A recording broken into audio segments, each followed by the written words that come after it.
Some men walk into a room and nothing changes. Others bring silence with them.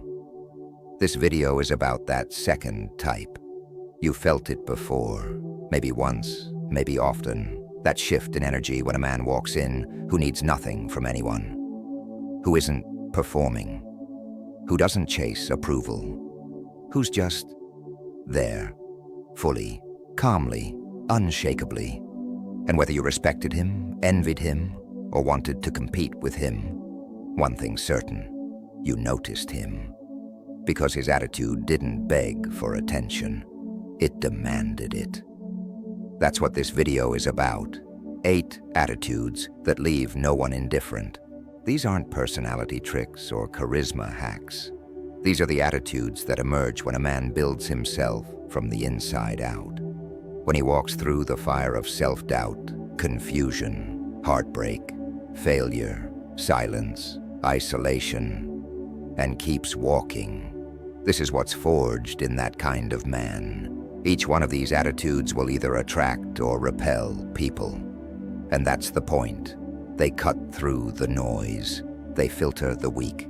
Because when you stop being agreeable, predictable, or easy to digest, you become unforgettable. These attitudes aren't just seen, they're felt. And when you carry them, not wear them like a costume, but live them, you become a mirror for other people's insecurities. Some will be drawn to you like gravity. Others will resent you without knowing why. They'll say you're cold, arrogant, too intense, too distant. But they'll keep watching because they can't not.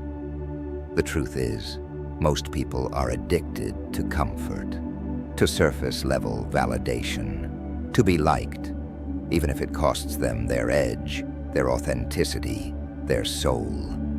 But you're here because something inside of you is done with that. You've tasted what it's like to betray yourself just to belong. And now, you want to become the kind of man who never needs to again. You want to become the man who walks into a room and doesn't speak. But everyone listens, because they can feel that he knows who he is, not from a book, not from a podcast, but because he's bled for that identity. That's why these attitudes matter, because when you embody them, you stop reacting to life and start commanding it. But I need you to understand something. This path, it's not glamorous. It's not quick. It's not for most men. You'll lose people. You'll intimidate the ones who used to feel comfortable around your softness. You'll threaten the ones who once thought they had you figured out. And that's exactly what makes it worth it. Because every man has a choice. Dilute yourself for acceptance, or sharpen yourself for excellence. So before we begin, ask yourself, do you want to be liked, or do you want to be remembered? Do you want people to say, he's nice, or do you want them to feel something when they think of you? This video isn't just a breakdown of attitudes. It's a call to arms, a challenge to become the kind of man who doesn't need the world's permission to be powerful. So here's what I'm going to do. For each attitude, I'll show you what it looks like, why it disrupts people, and how to cultivate it without becoming a caricature. Because we don't need more fake alphas. We need more grounded, dangerous, disciplined men. Men who don't yell to prove they're strong. Men who don't perform to prove they're worthy. Men who don't collapse when the world doesn't applaud. We need men who are silent and felt. And if that's the kind of man you want to become, not for others, but for yourself, then let's begin. Attitude 1, radical presence. There's a moment, subtle but unmistakable, when a man enters a space and owns it without saying a word. Not because he's trying to, but because he's present. Radical presence isn't about standing tall or puffing your chest. It's not about charisma or posture tricks. It's about something deeper. Being completely here, in this moment, with no need to escape, impress, or distract. Most people can't do this. They're stuck in their heads, glued to their phones, reacting to invisible stories. But a man who is radically present, he's dangerous. Not because he's violent, but because he's anchored. He sees things others miss. He feels more. He listens without waiting to speak. And that kind of presence, it pierces people. It unsettles them. It awakens them. It reminds them of everything they're not being. See, most interactions today are transactional, mask to mask, fast, shallow. But when you meet someone who's really there with you, it feels different. Like time slows down. That's why people can't ignore it. That's why they lean in or pull away. Because presence reveals truth, and most people spend their lives running from truth. Now let's talk about what builds radical presence. It starts with stillness, not just physical, mental stillness. The ability to be without constantly needing stimulation. Sit in silence, turn off your phone, close your eyes, listen to your own breath, feel the resistance. That's the addiction to distraction. The man who can sit in silence is a man who's not afraid of himself. And that's rare. Presence is also built through breath. Most men breathe like they're in a panic. Shallow, rushed, high in the chest. You can't be present if your breath is signaling danger. Slow, deep, controlled. Your breath is your anchor. Control it, and you control your state. Another key, full attention. When you're with someone, be with them. Not half scrolling, not thinking about your reply, not pretending to listen while you rehearse a story in your head. Look them in the eye, say less, observe more. Let your energy say, I'm here. Because in a world of fragmented attention, a man who is fully present is magnetic. Now here's the part that hits deep. Radical presence requires you to let go of the need to perform. That's the hard part. See, most men are present only when they think it will benefit them. On a date, in a meeting, on camera. But that's not presence. That's performance. True presence doesn't need an audience. It's being the same with the janitor as you are with the CEO. It's walking slowly, eating slowly, breathing slowly. Because you're not rushing to get to the next moment. You're in the moment. This doesn't mean you become passive or lazy. It means you stop leaking energy into fantasies, fears, or fake personalities. And when you do that, when you reclaim your attention, people notice. They don't know why. They just feel something. Like you're more real than what they're used to, more solid, more aware. That's what makes radical presence unforgettable. It's not about being louder. It's about being more. More attentive, more grounded, more embodied. So if you want to cultivate this, start with your mornings. No phone for the first hour. Just you, your breath, and your awareness. Do one thing at a time. Fully. Drink your coffee like it's a ritual. Walk without headphones. Speak only when your words are rooted in truth. And most importantly, stop rushing. Every time you rush, you tell your nervous system, this moment isn't enough. But presence is about enoughness. It's about arriving here, now, and deciding to stay. Not forever, just long enough to feel something real. Because when a man is present, the world slows down around him. And in that stillness, people remember him. That's radical presence. It's quiet, it's rare, and it's unforgettable. Let's move to the second attitude. Attitude 2, emotional detachment. This one hits a nerve, because most people confuse emotional detachment with coldness, with apathy, with being disconnected or shut down. But they don't understand what it really is. True emotional detachment is the ability to feel everything, but own nothing. To watch your emotions rise, without letting them ride you. to observe the storm without becoming it. This isn't about suppression. It's not about becoming numb. It's about mastery.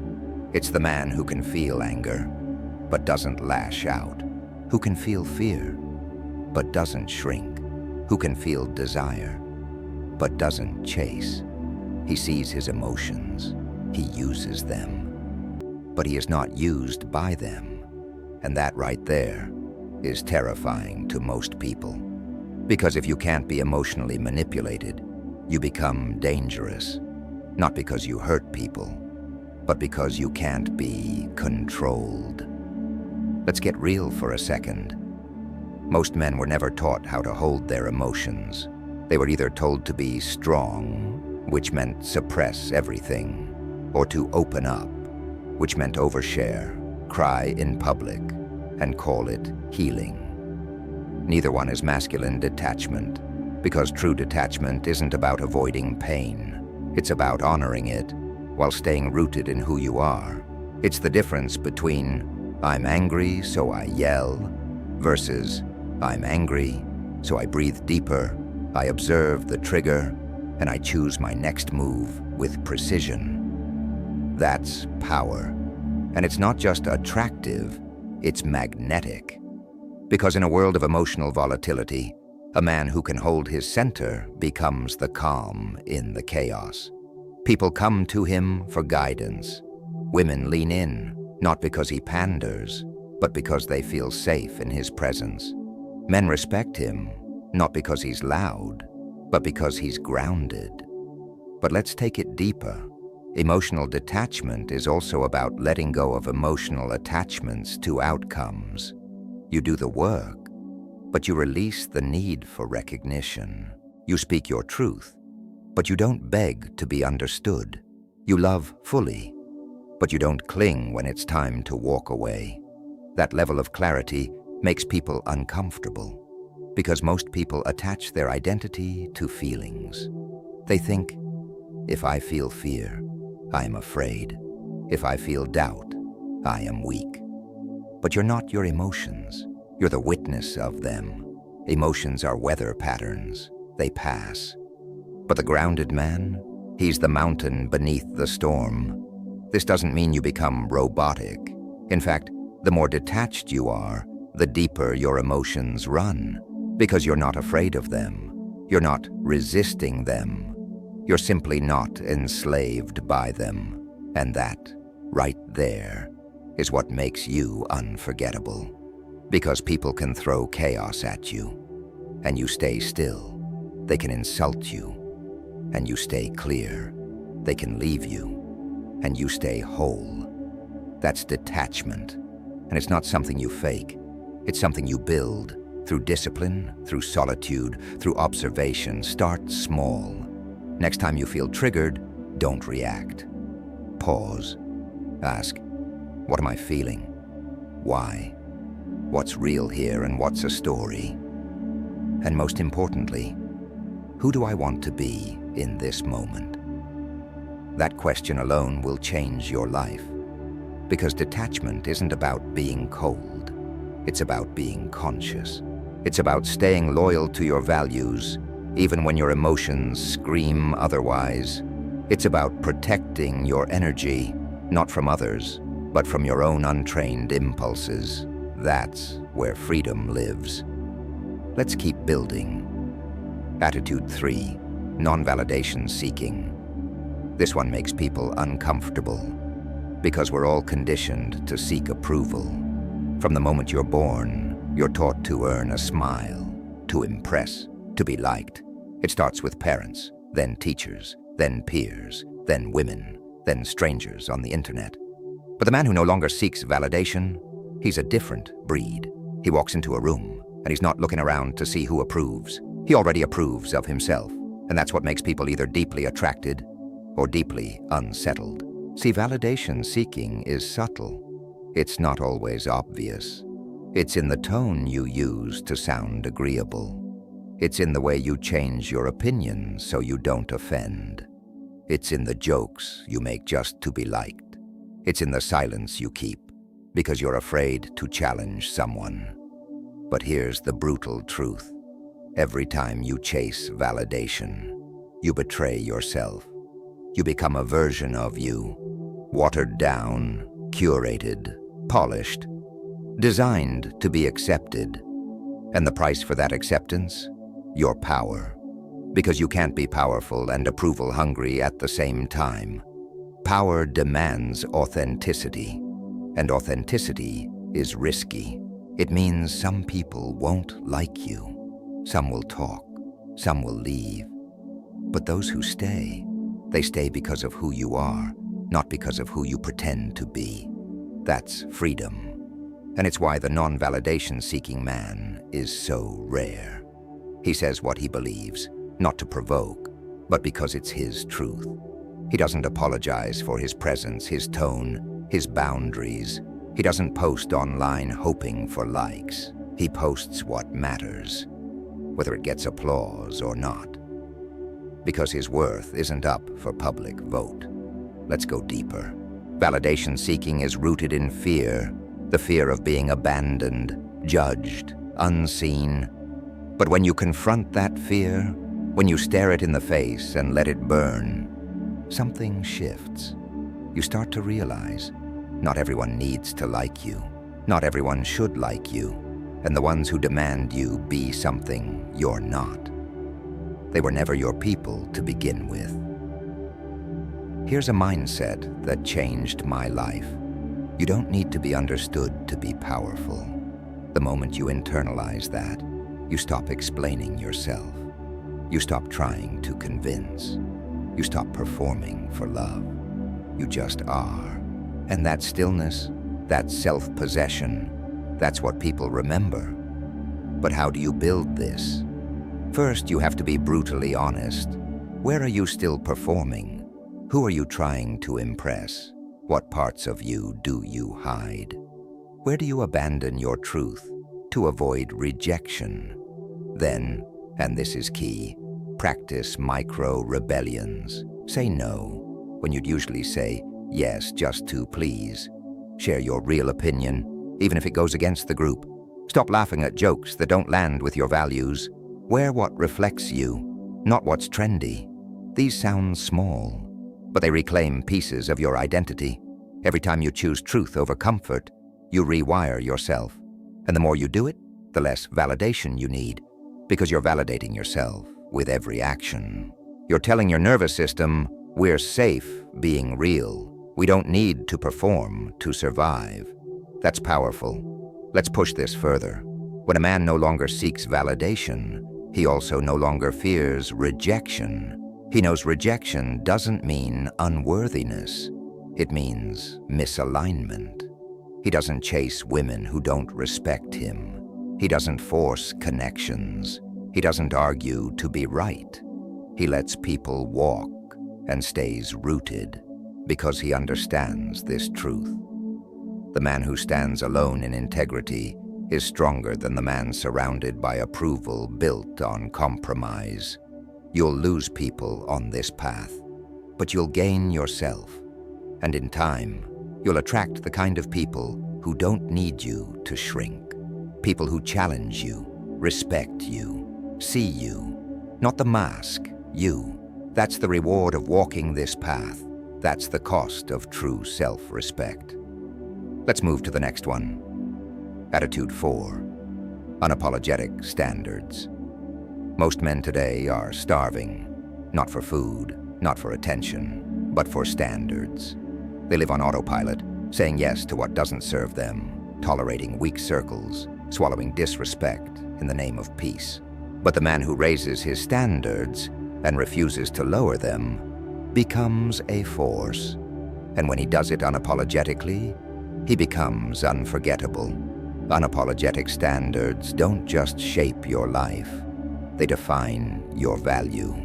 Because a man's standards are a reflection of what he believes he deserves.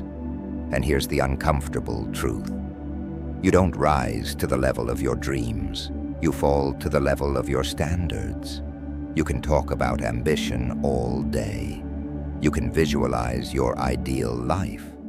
But if you tolerate half-hearted friendships, inconsistent habits, and low-energy environments. That's your true baseline. And the world doesn't give you what you want. It gives you what you accept. So the man with unapologetic standards, he stops accepting anything less than alignment, and that makes people uncomfortable. Because high standards force others to confront their own compromises. You ever notice how people mock the guy who says no to junk food, or who goes to bed early instead of drinking, or who demands integrity from his circle? It's not because he's wrong. It's because he's a mirror. He exposes what others aren't willing to hold themselves to. So they call him too intense, too serious, too rigid. But he doesn't flinch, because he knows softness in standards leads to softness in life. Now, unapologetic standards aren't about arrogance. It's not about walking around like you're better than others. It's about walking like you expect more from yourself, from your circle, from your environment. It's about holding a vision so clear, so strong, that anything that doesn't align with it naturally falls away. You stop chasing, you start filtering, you stop begging, you start observing. Who respects your time? Who shows up with consistency? Who matches your energy without needing reminders? That's the test. But here's where most men struggle. They set high standards, then apologize for them. They lower them to not seem difficult. They tolerate disrespect to keep the peace. They accept low-effort energy to be nice. And every time they do, they chip away at their self-respect, because deep down, they know what they're worth. But they're afraid of being alone with that truth. The man with unapologetic standards is willing to be alone. He'd rather walk solo than shrink himself to fit in. He'd rather say no 100 times than say yes to what drains him once. And that kind of clarity, it's rare, it's intimidating, and it's powerful. Let's go deeper. Unapologetic standards aren't just about what you reject. They're about what you demand from yourself. It's waking up early when no one's watching, training when you don't feel like it, holding boundaries even when it's uncomfortable. It's choosing discipline over dopamine, solitude over weak company, purpose over popularity. And here's the real kicker. When your standards go up, your circle shrinks. Not everyone will come with you. Not everyone should.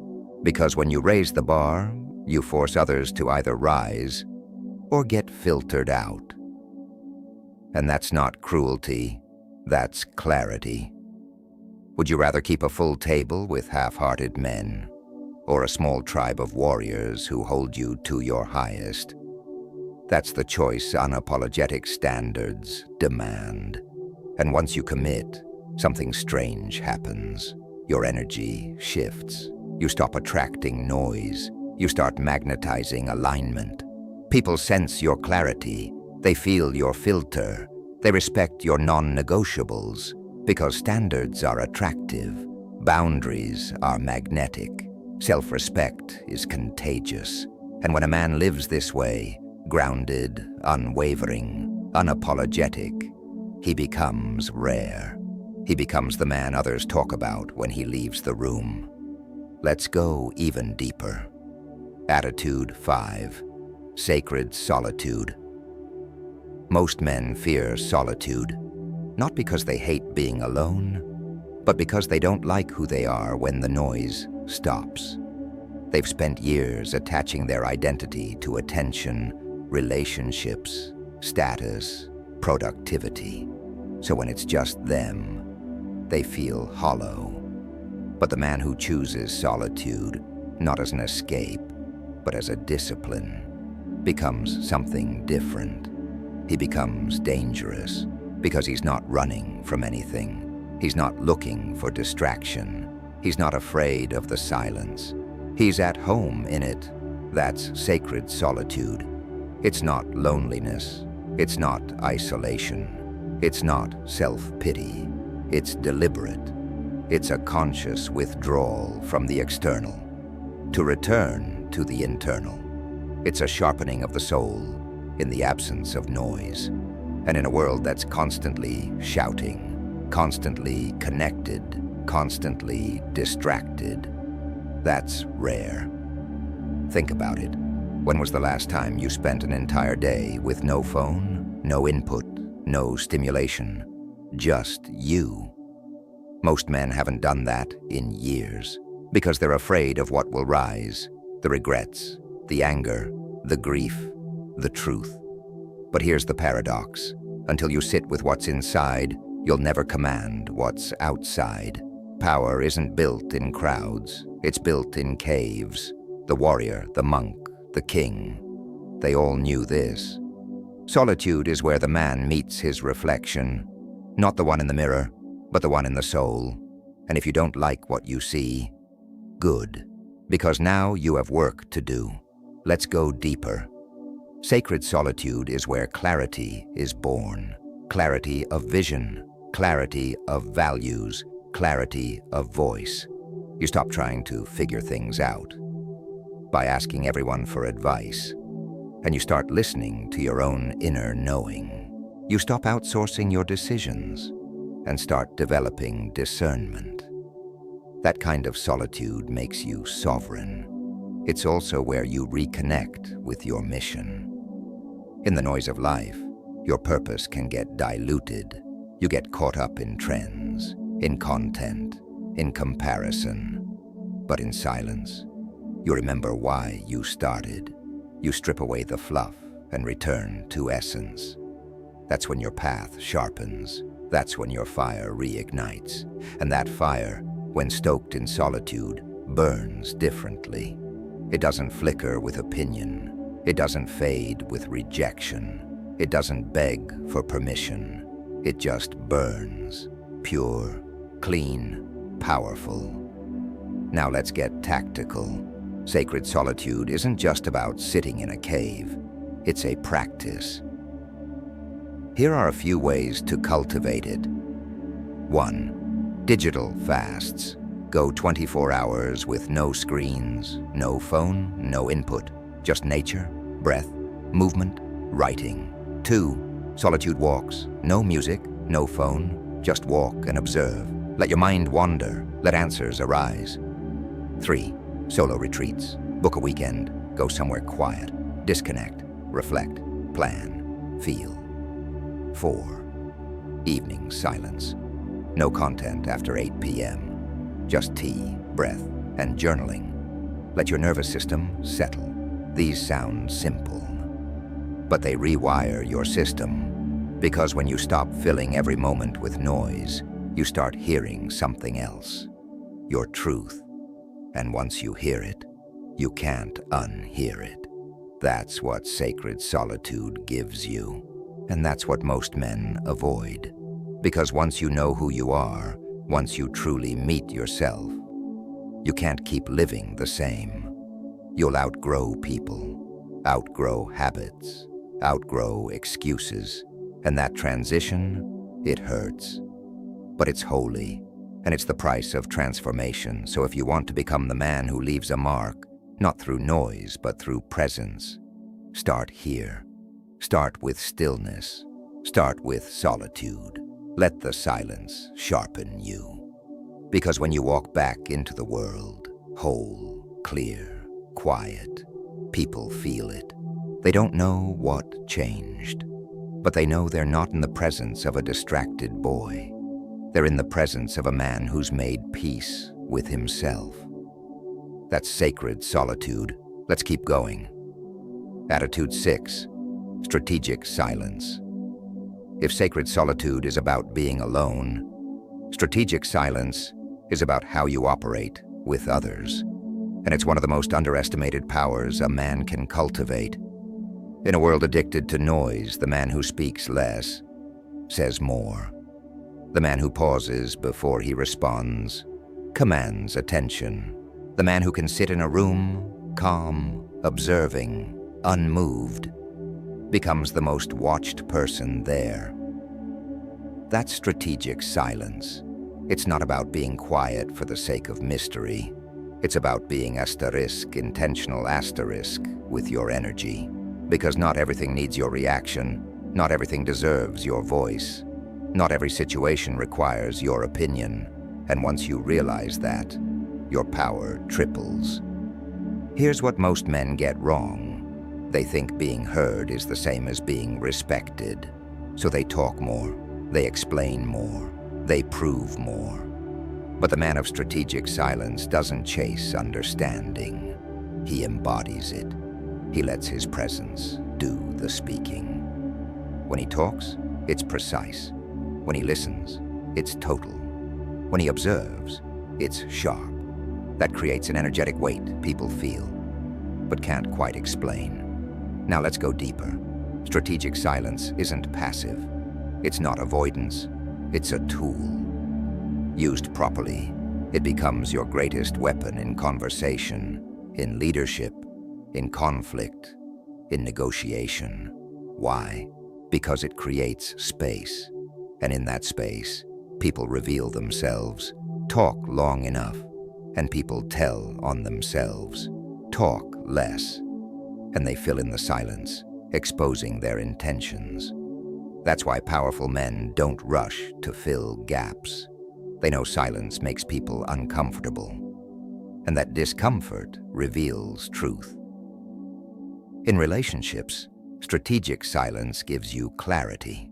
When a woman tests you, and you don't react immediately, you don't over-explain, you don't defend. You pause. That pause tells her something deeper, that you are not afraid of tension, that you don't collapse under pressure, that you won't sell your integrity just to be liked. And that creates respect. In conflict, silence disarms chaos. When someone yells and you remain calm, you control the tempo.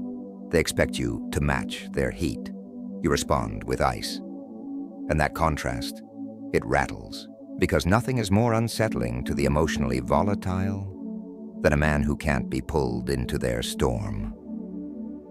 Strategic silence is also vital in leadership, in meetings, in strategy sessions, in decision-making. The man who waits before speaking often carries the most influence. He speaks less, but lands more. Why? Because his words have weight. They're not rushed, not filler, not ego. They come from stillness. Let's talk about energy leaks. Every unnecessary word you speak, every reactive rant, every need to be right, drains your energy. The silent man doesn't leak. He stores, he reserves, he conserves, and then delivers with impact. It's not about being emotionless, it's about being measured, and that's rare today. Now here's a challenge. Go 24 hours and speak only when necessary. Watch how often you're tempted to speak out of nervousness, boredom, insecurity. Watch how much noise you create just to fill. Then stop. Let the silence hang. Let it breathe. Let it do the work for you. Because silence is not empty. It's full of answers. And the man who masters silence, he can move entire rooms without raising his voice. That's strategic silence. Let's go deeper. Attitude 7, inner ruthlessness. This one makes people uncomfortable, even the ones on the path, because it sounds intense. It sounds cold. It sounds harsh. But let me explain what it really means. Inner ruthlessness is not about cruelty. It's not about being heartless. It's not about punishing yourself. It's about having the discipline to do what needs to be done, even when it's inconvenient, even when it's uncomfortable, especially when no one is watching. It's about refusing to negotiate with your own weakness. It's a silent contract you sign with yourself that says, I will not betray my mission, not for comfort, not for approval, not even for love. This is the mindset of the men who build legacies. They're kind to others, but ruthless with themselves. Because they know something most men forget. The war is within, and unless you dominate the inner battlefield, the battlefield of excuses, distractions, fears, emotions, you'll never dominate anything outside of you. Inner ruthlessness is what makes you get up at 5 a.m. when your mind says sleep. It's what drives you to say no to comfort food when your body screams for sugar. It's what keeps you celibate when your soul says focus and your ego says chase. It's self-respect enforced through action, and that's rare. Most men are soft with themselves. They compromise, they rationalize. They talk about balance when really they mean indulgence. But here's the truth. The man you respect, the one you admire, fear, or want to become, isn't balanced. He's disciplined, and his discipline is built on ruthlessness. Now, that doesn't mean he doesn't rest, or laugh, or love. It means he chooses those things from power, not from escape. Because everything he does is filtered through this question: does this align with my highest self? If not, it's cut. That's inner ruthlessness. It's saying no to half-effort, no to half-truths, no to half-hearted friendships, relationships, projects, and dreams. You either go all in, or you walk away. That standard changes everything. Let's go deeper. Inner ruthlessness also means you stop coddling your old self. You stop protecting your weaknesses. You stop babying your excuses. You stop calling your wounds personality traits. You kill the boy inside so the man can rise. And that process, it hurts, because you'll have to confront the parts of you that are addicted to comfort, that still want to be rescued, that still crave attention. And you don't negotiate with them, you train them, you discipline them, you transcend them. That's what separates a man who changes his life from one who keeps recycling the same year over and over. Now, let's be clear. Ruthlessness without heart becomes tyranny. That's not what we're after. The strongest men are the ones who balance ruthlessness with compassion. They're warriors and sages.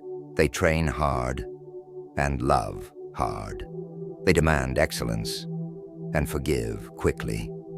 But that inner edge, that sharpness, it never dulls, because they know the costest of going soft. Let's keep sharpening. Attitude 8, energetic integrity. This is the final one, and in many ways it's the foundation that holds all the others together. Energetic integrity is the alignment between what you say, what you do, and who you are, even when no one is watching. It's when your energy tells the truth before your words ever do. Because you can fake your voice, you can fake your smile, you can fake your image, but your energy never lies. People can feel it when there's a split, when you're performing one thing but living another. And that gap, that lack of integrity, it drains you. It creates internal noise. It creates self-doubt. It creates shame. Because deep down, your nervous system knows when you're out of alignment. That's why energetic integrity is so powerful. It's quiet. It's invisible. But it creates real weight in your presence. You ever meet someone and just know they're solid? They don't have to prove anything. They don't have to sell themselves. They don't have to convince you. They just are who they say they are. And you can feel it. That's energetic integrity. Let's go deeper. This isn't about perfection. It's about congruence. It's about knowing your values and living them. It's about setting your standards and upholding them. It's about having an inner code and letting it shape your every move. When you're in energetic integrity, your yes is clean. Your no is strong. Your silence has clarity. And most importantly, your reflection earns your respect. That's the ultimate win. Because what good is success, admiration, or influence if you have to abandon yourself to get it? What good is being liked, followed, praised, if your soul knows it's all a performance? That's why energetic integrity is non-negotiable for high-level men. It's not just spiritual, it's strategic, because when your actions align with your truth, your energy stops leaking. You become efficient, focused, magnetic. You stop needing to manage perception. You stop overthinking. You stop second-guessing, because you're no longer outsourcing truth. You're embodying it. Let's talk about where most men lose integrity. 1. They say yes when they mean no, just to avoid tension. 2. They tolerate people who drain them, because they fear being alone. 3. They speak about discipline, but secretly indulge in habits that keep them stuck. 4. They build a brand that looks strong, but live a life that feels weak. And the price? Inner fragmentation. They become split, tired, anxious, uncertain. Not because they're bad, but because they're out of sync. Energetic integrity repairs that.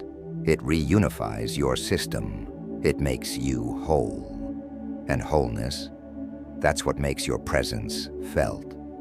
Because in a world of fractured men, the whole man becomes medicine. With that being said, you made it. 8 attitudes. 8 ways of being that most men will never understand, never live, never embody. But you're not most men, because most men would have clicked out halfway through. Most men would have gotten uncomfortable by attitude 2. Most men would have nodded in agreement, but changed nothing. But you're still here, and that means something. That means something deep inside you is done with the surface level life. It means something in you is tired of being liked, blended in, and overlooked. It means something in you, maybe for the first time, is ready to become dangerous. Not violent, not reckless, not loud. Dangerous, in the way only a grounded, disciplined, self-owned man can be. Because that kind of man, the one who embodies presence, detachment, standards, silence, solitude, ruthlessness, integrity, he's not just rare, he's remembered. He walks into rooms and shifts others' energy. He speaks little, but when he does, people listen. He holds himself to a standard that makes weaker men flinch and women lean in. And here's the truth. That man isn't built overnight. He's forged in discomfort, in discipline, in the dark. You don't become him. You remember him by stripping away everything you're not. And that's what this video was. A mirror, a fire, a call to arms. So now I'll ask you directly, and don't answer quickly. Let it sit. Are you ready to stop being palatable? Are you ready to stop apologizing for your edge? Are you ready to lose the people who can't meet you where you're going? Are you ready to finally become unforgettable? Because if you are, then this wasn't just a video. This was your rite of passage, from boyhood to manhood, from pretending to embodying, from surviving to leading. And if you felt something awaken in you, if something clicked that won't unclick, then do this. Watch this again, but slower. Pause after each section. Reflect. Take notes. Look in the mirror. Audit yourself. Build your plan. Reinforce your code. Then go live it. Let the world feel the new weight of your presence. And if you want to walk this path with others who get it, subscribe to this channel. Join the Delta Stoic community. This is where warriors sharpen each other, because we don't chase, we cultivate. We don't beg, we build. We don't perform, we embody. This is the brotherhood of the few who choose depth over comfort. So if you're ready, we'll see you on the inside. Until then, walk strong, move in silence, and become the man no one can ignore. And here's something most people never tell you. Becoming this kind of man isn't about adding layers. It's about removing them, removing the noise, removing the masks, removing the fear of who you really are when no one's watching. every attitude you just heard isn't something you need to act like. It's something you need to remember. Because the presence, the detachment, the silence, the solitude, it's already in you. It's just been buried under years of conditioning, approval-seeking, overthinking, and shame. And your job now, to dig, to strip, to return. Return to the version of you who doesn't need to be sold on who he is. Return to the version of you who doesn't flinch in the face of discomfort. Return to the version of you who doesn't need external validation to walk with internal certainty. That's the journey.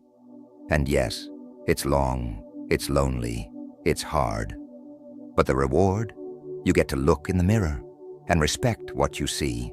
No more pretending, no more proving, no more adjusting who you are to fit environments that were never meant for you. You walk in truth, you speak with weight, you move with stillness, you live with fire, and the world won't always clap for it. In fact, most of it will push back. You'll trigger people who aren't ready to meet their own reflection. You'll lose access to circles that once applauded your smallness. You'll walk alone more often than you walk surrounded. But when you do connect, it will be real, it will be rare, and it will be reverent. So again, this isn't a motivation video. It's not hype. It's not content. It's a challenge to drop the act, to raise your bar, to live with such raw, grounded, masculine energy that your very existence makes people reflect. And if you're still here, you're ready. So start now. Pick one attitude. Rewatch that section. Journal what needs to shift. Then act. Because nothing changes without embodiment. That's the Delta Stoic community. We don't just think, we become. Now share this with one man you respect, or one man who needs to hear it. And if you haven't yet, subscribe. Join the brotherhood, because we're just getting started. The world doesn't need more noise. It needs more you. Let's build. Let's lead. Let's become unforgettable.